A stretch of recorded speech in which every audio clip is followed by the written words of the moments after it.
تو آگے فرمایا لا یستأذنک، نہیں اجازت طلب کرتے آپ سے، الذین، وہ لوگ، یؤمنون باللہ والیوم الآخر، کہ جو ایمان رکھتے ہیں اللہ پر اور آخرت کے دن پر، ان یجاہدوا باموالہم وانفسہم، اس بات کی کہ وہ جہاد کریں اپنے مالوں کے ساتھ اور اپنی جانوں کے ساتھ، کہ جتنے بھی مخلص ایمان والے تھے کسی نے بھی کوئی بہانہ، کوئی عذر پیش نہیں کیا اور آپ کا ساتھ دیا۔ واللہ علیم بالمتقین، اور اللہ خوب جاننے والا ہے پرہیزگاروں کو۔ سوائے چند منافقین کے 14، بعض جگہ پر 12 اور بعض جگہ پر 10 کی تعداد بتائی گئی ہے۔ ان کے علاوہ کوئی بھی منافق آپ کے ساتھ نہیں گیا تھا اس سفر میں۔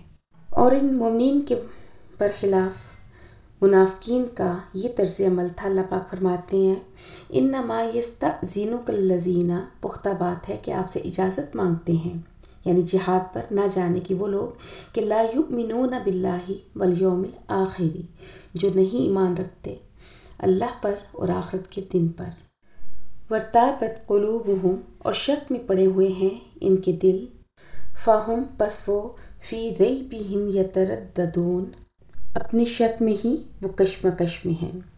انسان نے جب بھی کوئی مال اسباب اپنے برے وقت کے لیے رکھا ہو اور جو ہی کوئی اس کو مسئلہ درپیش ہو تو وہ فوراً اپنی جمع پونجی نکال کے اس کو خرچ کرنے کو تیار ہو جاتا ہے۔ یہی معاملہ دین کا بھی ہے کہ جو شخص دین میں جتنا پختہ، ایمان اس کا جتنا مضبوط ہوگا، تو جب بھی کبھی دین کو اس کی ضرورت پڑے گی، قربانی کا کوئی موقع آئے گا، تو کبھی بھی ایک مومن پیچھے نہیں ہٹتا اور وہ اپنے آپ کو وفادار ثابت کرنے کے لیے ہر حد تک چلا جاتا ہے۔ ایک مومن خدا سے ڈرنے والا ہوتا ہے اور اس کا یہ ڈر کا جذبہ اس کے اندر ایمان کو اتنا مضبوط کر دیتا ہے کہ اس کو پھر کسی کا خوف نہیں رہتا، اس کا یہ ڈر تمام جذبات پر غالب آ جاتا ہے۔ لیکن اگر کسی کا ایمان اللہ پر اور آخرت پہ پختہ ہے ہی نہیں تو اس کے اندر یہ قربانی دینے کا جذبہ بھی پیدا نہیں ہوتا، وہ شک میں پڑا رہتا ہے۔ یہی حال اس وقت کے منافقین کا تھا اور آج بھی ہم مسلمانوں کا یہی حال ہے۔ تو اللہ پاک فرماتے ہیں وَلَوْ أَرَادُوا الْخُرُوجَ، اور اگر وہ ارادہ کرتے نکلنے کا یعنی جہاد کے لیے، لَأَعَدُّوا لَهُ عُدَّةً، تو ضرور تیار کرتے اس کے لیے اپنا سامان، کہ کوئی بھی اگر ان کو مشکل درپیش ہوتی، کوئی بھی ان کے پاس ساز و سامان نہ ہوتا، لیکن تب بھی وہ کوئی بہانہ نہ بناتے اور آپ کے ساتھ جانے کے لیے تیار ہوتے۔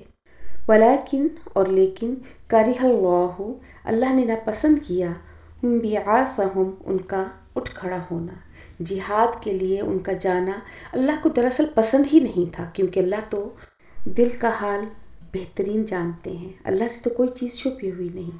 فثبتہم، پس اللہ نے ان کو بوجھل کر دیا یعنی ان کو روک دیا، کیونکہ اللہ کا قانون ہے کہ نولیہ ما تولی، کہ ہم پھیر دیتے ہیں جدھر کوئی پھرے۔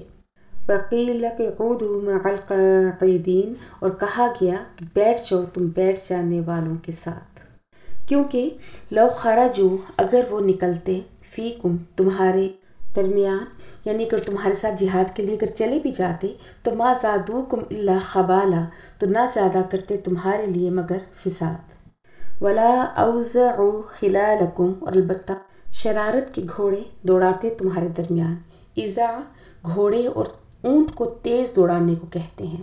یہاں پر محاورہ کے طور پر یہ بات مراد لی گئی ہے کہ ادھر کی باتیں ادھر، ادھر کی ادھر کرتے، اور جہاں تک یہ فساد اور فتنہ پھیلا سکتے یہ وہاں پر جا کر یہی کرتے۔ اور اگلی ان کی یہ بھی خصلت بیان کی کہ یبغونکم الفتنہ، اور تلاش کرتے تمہارے لیے فتنہ۔ وفیکم سماعون لہم، اور تمہارے اندر ان کی باتیں سننے والے ہیں۔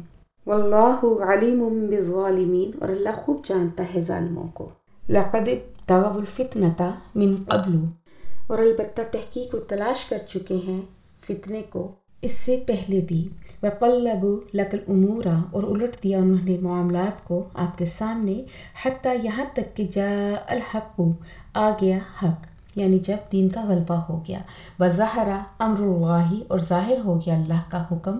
وہم کارہون، اور وہ ناخوش تھے، کیونکہ اللہ پاک ہمارے سینوں کی چھپے ہوئی باتوں کو ہم سے بھی زیادہ بہتر جانتے ہیں۔ اللہ تعالیٰ جانتے تھے کہ منافقین کسی حال میں بھی کوئی بھی موقع ہاتھ سے جانے نہیں دیں گے کہ کسی بھی طریقے سے وہ ایک مومن کو اور مسلمانوں کو تکلیف پہنچا سکیں۔ فتنہ ہر معاملے میں وہ تلاش کرتے تھے، فساد پھیلانے کی کوشش کرتے تھے۔ جیسے ابھی ہم نے پڑھا کہ وَفِيكُمْ سَمَّاعُونَ لَهُمْ، کہ وہ اندر کی باتیں بہت غور سے سننے والے ہیں۔ کیونکہ اس کے دو مطلب ہو سکتے ہیں، ایک تو یہ کہ ان کے جاسوس بھی ہیں جو بات بہت غور سے آپ کی سنتے تھے اور پھر اس کو پھیلاتے تھے۔ دوسری کچھ علماء نے یہ بھی کہا کہ ان میں جو مومنین تھے وہ بہت توجہ سے ان کی بھی باتیں سنتے تھے، کیونکہ ایک مومن اور ایک جو سچا شخص ہوتا ہے اس کو یہ لگتا ہے کہ ہر کوئی سچا ہے، اور وہ پھر اس طرح سے لوگوں کے بہکاوے میں آسانی سے آ جاتے تھے۔ پھر اللہ پاک نے حوالہ دیا کہ اس سے پہلے بھی منافقین اس طرح کی حرکتیں کر چکے ہیں۔ بہت سارے واقعات قرآن پاک سے ملتے ہیں، لیکن جیسے بدر کی فتح ہوئی جب، تو عبداللہ بن ابی اور اس کے ساتھیوں نے کہا کہ ان ھذا امر قد توجہ، کہ یعنی یہ چیز تو اب چل نکلی۔ اسلام کا غلبہ ظاہر ہونے کے بعد انہیں اسلام کی صداقت پر یقین کرنا چاہیے تھا، مگر اس وقت بھی انہوں نے حسد کیا۔ پھر اسی طرح سے جب غزوہ احد میں مسلمانوں کو شکست ہوئی اور کافی نقصان ہوا مسلمانوں کا، تو اس وقت بھی منافقین نے جو پیچھے مدینے میں رکے ہوئے تھے، جن کو عبداللہ بن ابی واپس لے گیا تھا، تو یہ اس وقت بھی مسلمانوں کے اور آپ صلی اللہ علیہ وآلہ وسلم کے خلاف پروپیگنڈا کر رہے تھے، اور انہوں نے یہ باتیں پھیلانی شروع کر دی کہ ان مسلمانوں کو جنگی معاملات کا تجربہ نہیں ہے، اور مسلمانوں نے جوش کے تحت اقدام کیا اور ہماری قوم کے بہت سے جوانوں کو غلط مقام پر لے جا کر شہید کروا دیا۔ تو اس طرح سے یہ تو ایک منافق کی فطرت ہے۔ اور پھر اللہ پاک نے کہا کہ نولیہ ما تولی، کہ جیسی انسان کی فطرت ہوتی ہے، جیسے انسان کی نیت ہوتی ہے، اللہ تعالیٰ اس کو اسی طرف پھیر دیتے ہیں۔ ان کی نیت صحیح نہیں تھی تو اللہ نے ان کو توفیق ہی نہیں دی کہ یہ غزوہ تبوک میں شرکت کر سکتے۔ اور اگر آج ہم اپنی طرف بھی دیکھیں تو آج کا مسلمان بھی اپنے ایمان میں بہت کمزور ہو چکا ہے، اور اس کے پیش نظر بھی دین سے زیادہ دنیا کے معاملات زیادہ اہم ہیں۔ دین اور آخرت کی بجائے وہ دنیا کے فائدے کو ترجیح دے رہا ہے۔ آج ہم بھی منافقین کی ہی ڈگر پر چل رہے ہیں، اور اسی لیے اللہ تعالیٰ نے شاید ہم سے جہاد اور نیکیوں کی توفیق چھین لی ہے۔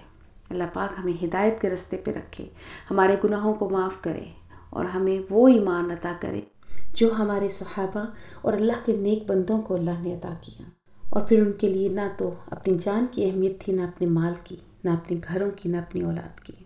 آمین یا رب العالمین۔ وآخر دعوانا ان الحمد للہ رب العالمین۔